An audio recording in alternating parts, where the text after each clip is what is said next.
To our YouTube channel GK আড্ডা। কি সকলে ভালো তো?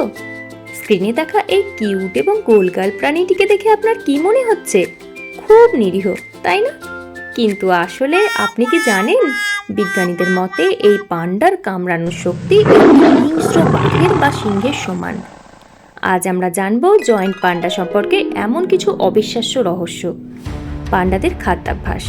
জীবন বিজ্ঞান অনুযায়ী পান্ডা কিন্তু সম্পূর্ণ মাংসাশী ভালুক পরিবারের সদস্য। এদের দাঁত, চোয়াল এবং পরিপাকতন্ত্র নিখুঁতভাবে মাংস হজম করার জন্য তৈরি হয়। কিন্তু তাও এরা দিনরাত শুধু বাঁশ খায় কেন?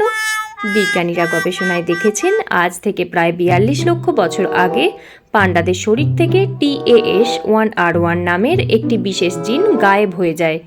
এই জিনটি মাংসের সুস্বাদু স্বাদ বুঝতে সাহায্য করে। এই একটি জিনের অভাবে পান্ডারা মাংসের স্বাদ ভুলে যায় এবং বাঁশ খাওয়া শুরু করে। কিন্তু সমস্যা হলো, এদের পেট মাংসের জন্য তৈরি হওয়ায় এরা বাঁশ থেকে মাত্র 17% পুষ্টি পায়। আর এই পুষ্টির ঘাটতি মেটাতে অলস পান্ডারা দিনে 12 থেকে 16 ঘন্টা ধরে প্রায় 12 থেকে 38 কেজি বাঁশ চিবিয়ে খায়। পরিপাকতন্ত্র দুর্বল হওয়ায় খাবার দ্রুত শরীর থেকে বের হয়ে যায়।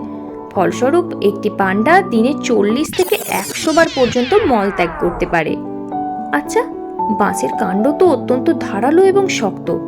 এগুলো গিললে পান্ডার গলা বা পেট কেটে যায় না? এখানে প্রকৃতি এদের দিয়েছে এক অদ্ভুত সুরক্ষা কবচ।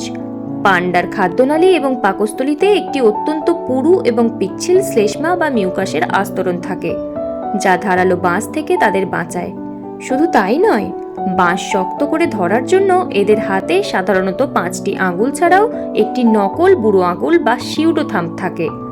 এটি আসলে কোনো আঙুল নয়, বরং এদের কবজির একটি বর্ধিত হাড়, যা বিবর্তনের মাধ্যমে তৈরি হয়েছে। এবার শুনুন এদের জন্মের অবিশ্বাস্য রহস্য। একটি পূর্ণবয়স্ক পান্ডার ওজন 100 কেজির বেশি হলেও এদের নবজাতক বাচ্চার ওজন হয় মাত্র 90 থেকে 130 গ্রাম, অর্থাৎ একটি মাখনের টুকরো বা পেন্সিলের সমান। জন্মের সময় এরা সম্পূর্ণ অন্ধ, গোলাপি এবং লোমহীন থাকে। স্তন্যপায়ী প্রাণীদের মধ্যে মা ও বাচ্চার ওজনের এমন অদ্ভুত অনুপাত আর কোথাও দেখা যায় না। খেয়াল করে দেখেছেন কি? সাধারণত ভাল্লুকের চোখের মণি গোল হলেও পান্ডার চোখের মণি বিড়ালের মতো লম্বালম্বি বা চেরা হয়। এই বিশেষ চোখের কারণে এরা ঘন বাঁশবনে রাতের অন্ধকারেও চমৎকার দেখতে পায়, যদিও এদের দূরদৃষ্টি অত্যন্ত দুর্বল, অর্থাৎ মায়োপিয়া আছে। তবে এই দুর্বলতা এরা শ্রবণ শক্তি এবং ঘ্রাণ শক্তির মাধ্যমে পুষিয়ে নেয়। বৈজ্ঞানিকদের মতে এদের শরীরের সাদা অংশ বরফে এবং কালো অংশ ঘন বাঁশবনের ছায়ার মধ্যে লুকিয়ে থাকতে সাহায্য করে।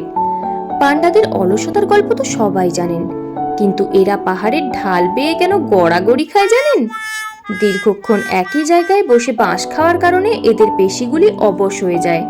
তাই শরীরে রক্ত সঞ্চালন ঠিক করতে এরা জিমন্যাস্টিকের মতো গড়াগড়ি খায়। এমনকি বাঁশ খেয়ে শরীরে পর্যাপ্ত চর্বি জমে না বলে এরা অন্যান্য ভালুকদের মতো শীত নিদ্রাতেও যেতে পারে না। প্রজনন ঋতু বা যোগাযোগের জন্য এরা ছাগল বা ভেড়ার মতো ব্লিড করে। আবার কখনো কখনো পাখির মতো কিচিরমিচির বা কুকুরের মতো ঘেউ ঘেউ আওয়াজ করে। আবার রেগে গেলে বা ভয় পেলে এরা নাক দিয়ে ফোঁস ফোঁস শব্দ করতে থাকে। তবে সবচেয়ে মজার বিষয় হলো এদের এলাকা দখলের নিয়ম নিয়ে।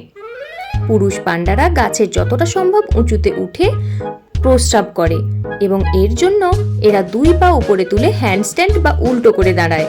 বনের অন্য পান্ডারা এই গন্ধ শুকে বোঝে যে এই এলাকার মালিক কত উঁচুতে প্রস্রাব করতে পেরেছে, অর্থাৎ সে কত বড় এবং শক্তিশালী। ভারী হওয়া সত্ত্বেও পান্ডারা চমৎকার গাছে উঠতে পারে। মাত্র 5 মাস বয়স থেকেই বাচ্চা পান্ডারা গাছে চড়া শিখতে শুরু করে। অনেক সময় আত্মরক্ষা বা নতুন জায়গার খোঁজে এরা নদীতে নেমে খুব সুন্দর সাঁতারও কাটতে পারে। যে তথ্যটি আপনার মাথা ঘুরিয়ে দেবে সেটি হলো পান্ডার বিলুপ্তির আসল কারণ। পান্ডাদের বংশবৃদ্ধি অত্যন্ত ধীর, কারণ স্ত্রী পান্ডারা বছরে মাত্র একবার, তাও 24 থেকে 72 ঘন্টার জন্য গর্ভধারণ করতে পারে। আর এর মধ্যে মিলন না হলে পুরো বছরই বৃথা। আর আপনি কি ভাবছেন সব পান্ডারাই শুধু সাদা বা কালো হয়? একদম না। চীনের কিনলিং পর্বতে সম্পূর্ণ প্রাকৃতিক উপায়ে জন্ম নেওয়া এক অত্যন্ত বিরল প্রজাতির বাদামি ও সাদা রঙের পান্ডা পাওয়া যায়, যাকে জিনগত মিউটেশনের এক চমৎকার বিস্ময় বলা হয়। কি আজকে এই পান্ডাদের সম্পর্কে ইনফরমেশনগুলি আপনার কেমন লাগলো? ভিডিওটি ভালো লাগলে অবশ্যই লাইক এবং শেয়ার করবেন। ধন্যবাদ।